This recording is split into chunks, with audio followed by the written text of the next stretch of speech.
Bismillahirrahmanirrahim. Assalamualaikum warahmatullahi wabarakatuh. Innal hamdalillah nahmaduhu wa nasta'inuhu wa nastaghfiruh wa na'udzubillahi min syururi anfusina wa min sayyiati a'malina. May yahdihillahu fala mudhillalah wa may yudhlilhu fala hadiyalah.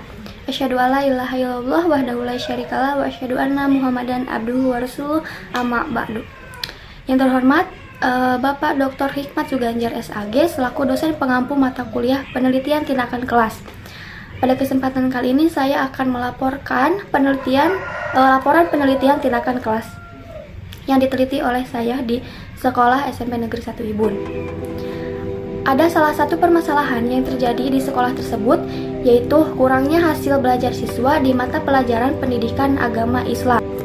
Kurangnya hasil belajar siswa di mata kuliah pendidikan agama Islam itu terdapat dua faktor. Yang pertama faktor internal, yang kedua faktor eksternal. Nah, faktor internal itu bisa terjadi oleh diri kita sendiri, oleh diri siswa itu sendiri, dan faktor eksternal itu bisa terjadi di dalam lingkungan, keluarga, sekolah, bahkan guru. Kita akan fokus terhadap faktor eksternal yang difokuskan kepada guru. Kurangnya hasil belajar pada mata pelajaran pendidikan agama Islam dipengaruhi oleh guru. Kurangnya guru memahami dalam penggunaan model pembelajaran yang tepat dan juga media pembelajaran yang tepat. Di sini kita akan fokuskan terhadap media pembelajaran yang digunakan di sekolah tersebut. Oleh karena itu, saya mengambil penelitian yang berjudul Pengaruh Penggunaan Media Audiovisual Terhadap Hasil Belajar Siswa. Menurut National Education Association menyatakan bahwa media itu adalah bentuk-bentuk komunikasi baik tercetak maupun audiovisual serta perantaranya, dan hendaknya dimanipulasi, dilihat, didengar, dan dibaca. Jadi kesimpulannya, media itu merupakan segala sesuatu yang dapat digunakan untuk menyalurkan pesan dari pengirim kepada penerima, sehingga dapat merangsang pikiran, perasaan, perhatian, dan juga minat serta perhatian siswa sedemikian rupa sehingga proses belajar terjadi. Untuk meningkatkan hasil belajar siswa pada mata pelajaran pendidikan agama Islam, guru itu harus menggunakan media yang inovatif, kreatif, dan juga mudah menyampaikan pesan pembelajaran kepada peserta didik sehingga peserta didik dimudahkan untuk memahami pembelajaran tersebut. Salah satu contoh media yang mudah dipahami oleh peserta didik adalah media audiovisual. Menurut Jahrin, media audiovisual itu adalah media atau alat audible yang artinya itu dapat didengar, dan juga alat yang visible yaitu artinya itu dapat dilihat. Dalam arti lain, media audiovisual itu adalah film bersuara, televisi, ataupun PCD. Media audiovisual LCD adalah perangkat yang digunakan sebagai media pembelajaran yang dimaksudkan untuk mempermudah siswa berinteraksi dan mencapai hasil pembelajaran yang baik. Dapat disimpulkan juga bahwa media audiovisual itu sangat membantu pendidik dalam proses kegiatan belajar mengajar. Media audiovisual terdiri dari dua ranah, yaitu penglihatan dan pendengaran. Karena cara peserta didik untuk memahami sebuah pembelajaran itu berbeda-beda. Ada yang lebih condong kepada pendengaran, ada juga yang lebih condong kepada penglihatan. Dengan menggunakan media audiovisual ini diharapkan peserta didik lebih cepat menangkap pelajaran yang disampaikan dan proses belajar pun lebih menyenangkan.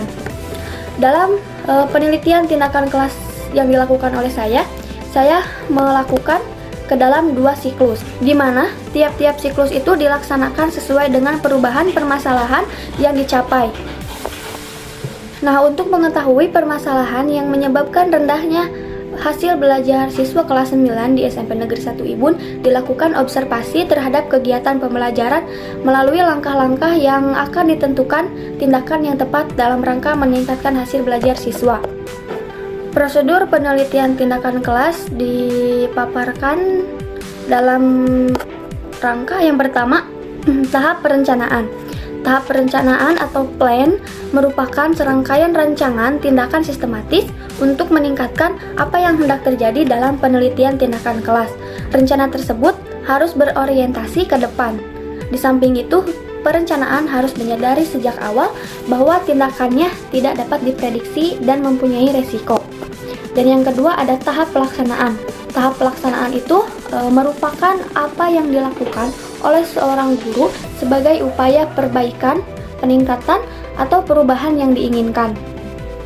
Yang ketiga itu ada tahap pengamatan atau disebut juga observasi. Observasi itu merupakan kegiatan pengamatan atas tindakan yang dilaksanakan. Pada umumnya, observasi dilakukan ketika kegiatan itu berlangsung. Dan yang keempat ada tahap refleksi. Tahap refleksi itu merupakan kegiatan yang mengkaji, melihat, dan mempertimbangkan proses yang dilakukan dalam kaitannya dan juga dalam dampak dan tindakan berdasarkan refleksi ini.